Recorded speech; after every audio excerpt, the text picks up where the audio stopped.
No? I'm just kidding. Okay. We had all of our MEP, fire, structural concrete was modeled, everything on this project. We remodeled architecture. When I got here, we were looking at some very, very tight ceiling spaces in here, plenums. When I mean tight, we're talking 6 inches of plenum space. And then we have some areas where we had up to 8 feet of plenum space. So when we started looking at it, I started putting a schedule together. We were coming up with a 14-week delay. And the only way we thought of trying to come out of it is we were running 3 different teams for coordination. I was leading one team on one floor, and I had 2 other people leading separate teams. And I'm saying each team was comprised of at least 1 or 2 detailers per system. So there was a lot of man hours that went into this. I was pulling some stats, and we had approximately 9,000 reported issues that we actually documented. I'm going to say overall, we probably had over 30,000 issues. The way we got through this 14-week delay is we sat in a room with the designers, architect, MEP consultants, 8 hours a day, with the entire team, with the subs, and went through every single issue. We would look at different paths, we resized ductwork, we changed routes, we did everything possible, because one of the most important things for the architect and the owner was keeping the ceilings as high as possible. So, and we didn't want to change design intent, so we figured out ways, came up very creative ways to make stuff fit. Well, it took, with 3 of us, it took almost a year to coordinate the entire project. And then we saved some time when we turned in shop drawings. They had, I think, 2 to 3 weeks for review. We were asking for about 2 days. So we saved some time on that. Since the designers were in the meetings with us, they were familiar with all the changes, they'd approved it. By the time we had shop drawings, they knew basically what had changed, so there's no surprises. Questions? Using Navis work to Yes. put all of this in Navis, all the submodels were done on their own platforms and we brought them together to do the final plat. Correct. Most of the MEP, they use AutoCAD 3D, AutoCAD Fabricate, and then we brought it into Navis and then Flash. Structural was did you Revit. build your own Revit? Yeah. Did, A lot of the did you most guys of the- do your own structural model or did the structural engineer have a model? The structural engineer had a model. Could you rely on it? No. That's what I thought. So we remodeled all of concrete. Yeah, we have to have a better parallel. Going through the flat edges, verified. Right. Yeah. And structural steel, did you have to award it early to get a technical model or? No, we didn't have to award it early or anything specific. Most of the major steel companies will model out of Tekla at Yeah. least, and then that's how they're coming up with their fabrication and material. But they won't do it until you award it to them. Right? Yeah, right. So you gotta wait until you get them on board to do the final stuff up there. Yeah. And then we drew all the beer lines in here too. All the beer lines. All the beer lines are drawn and modeled. I saw there's a lot of beer. You gotta have a pretty good. Well, that's important, you know. Where's It's the important. keg storage? Is So, there a keg yeah. storage something like? There are a few of them actually. So it's good to know that. Who did your lift drawings? It's the company Parallax. Okay, so you guys didn't integrate that with this team, so you guys subbed out the lift drawings? Yeah. Yeah. That work all right? Yeah. Yeah, it was good.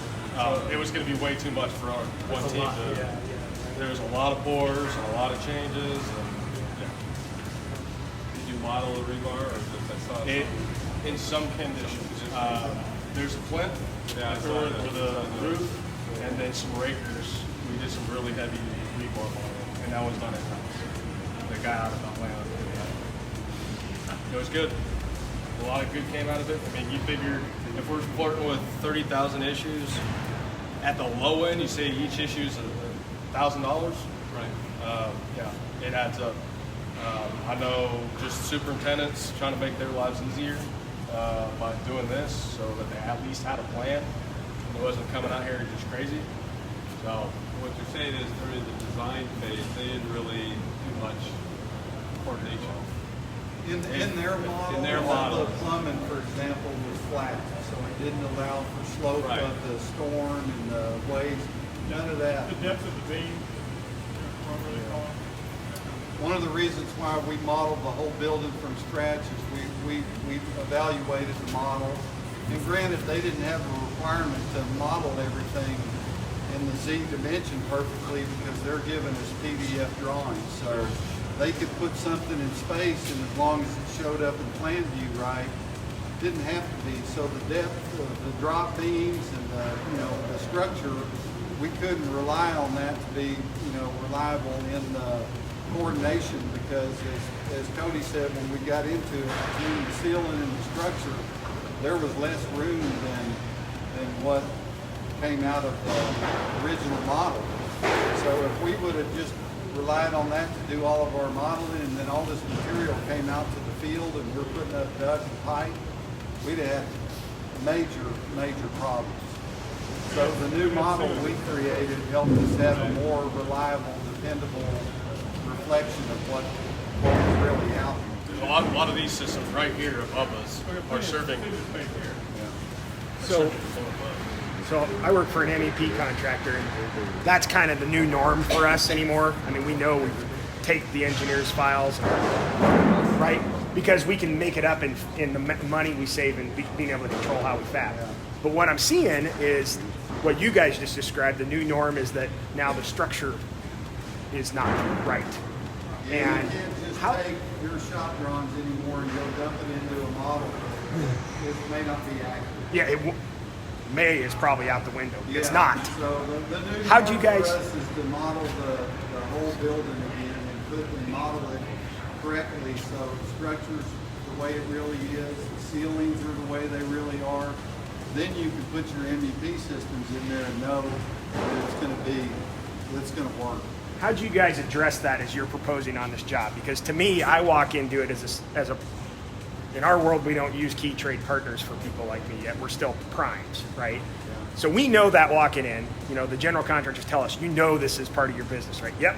But how do you guys know when you're proposing against other contractors that you're gonna have to invest all this extra energy to fix the design? Is it accepted in your world now that that's just part of business, or is it something? I'd say, and Cody can weigh in on it too, because he's worked on a lot of other and worked for other contractors, but we're starting to ask the design team for, give us your product. We're gonna look at your model and evaluate it and see if it's something we can use. Because if it's a hotel with flat slabs and you don't have a bunch of drop beams and it's a much simpler structure, we could probably use that model.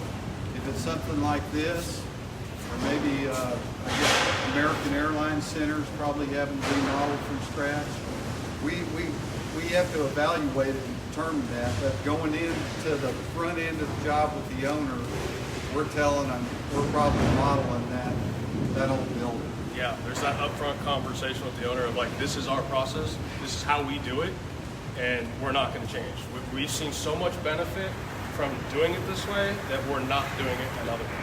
Do you feel like they accepted that would be, if they talked to your competitor and didn't hear that out of you, they realized that was the difference in the price was a value-added thing, or do you feel like they recognized that with you?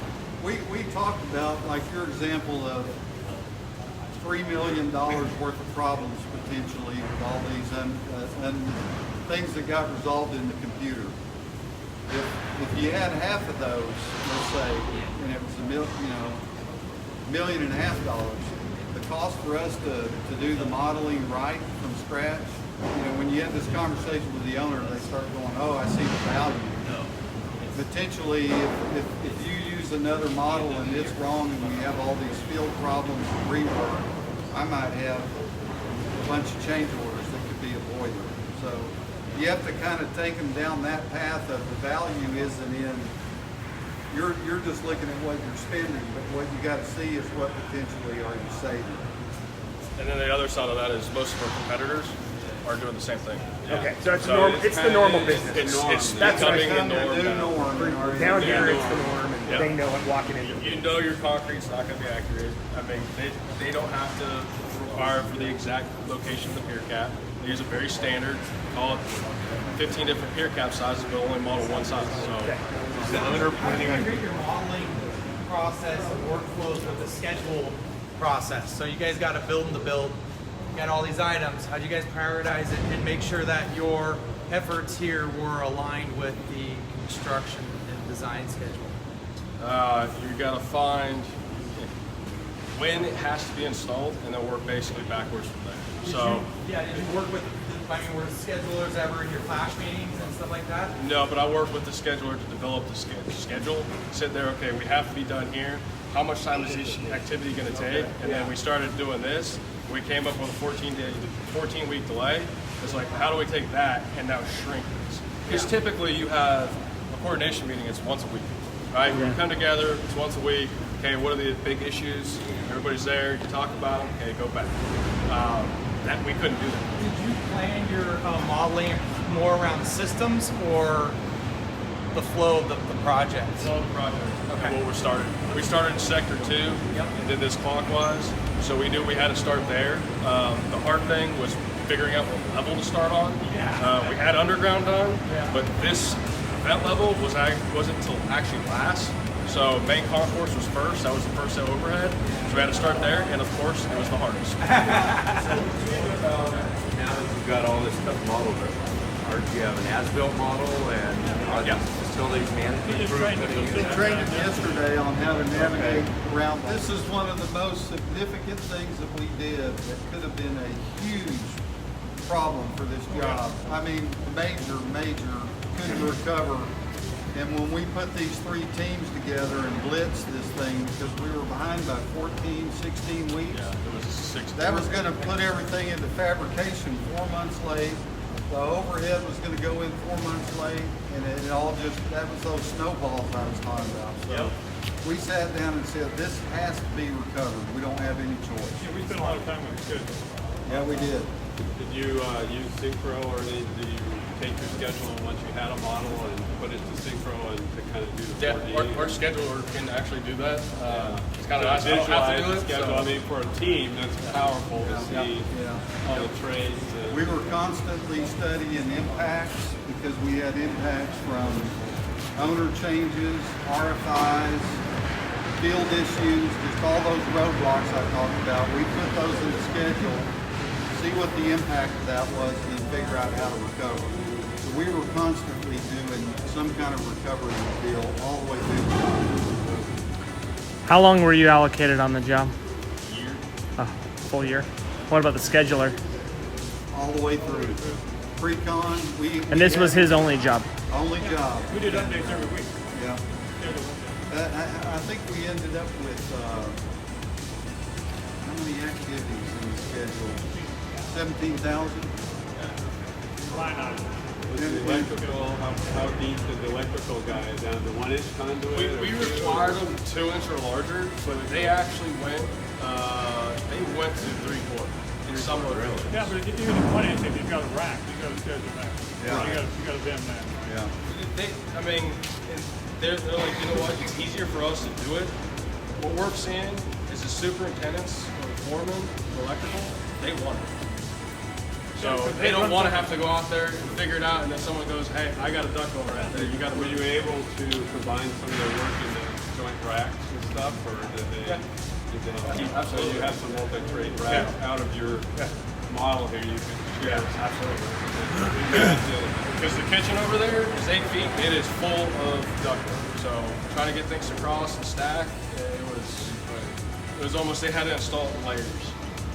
So we were trying to keep that in mind as we're coordinating, is how we make this easier on the field to install, keeping it by trade. Yeah.